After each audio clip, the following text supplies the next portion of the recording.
So karon guys, time na gyud nga motubag ko sa daghang pangutana. So atong video nako nga nag 2.5 million views, daghan jud kay nangutana ato ug ngano daw nga akong giibot ang kangkong, nganong gilarot nako ang kangkong nga. Pwede ra man unta daw kuno i-cut ang stem kay mo salingsing ra.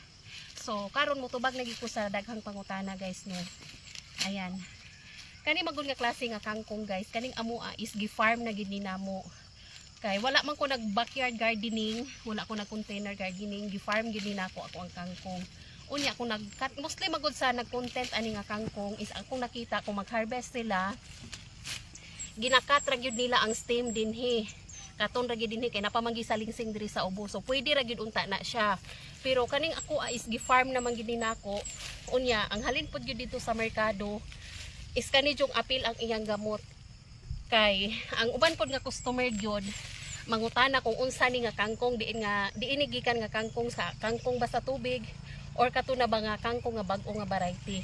So mao na nga kaming mga farmers karon ang pagpaagi namo sa pang-harvest ani is apil jud ang iyang gamot kay kung magrasyon pod mi ani sa mga market gyud kinahanglan gyud ni siya nga naay gamot tapos amo ni siyang bandulon daan og tag 1 kilo. So mao na ang amo ni siyang gidarot.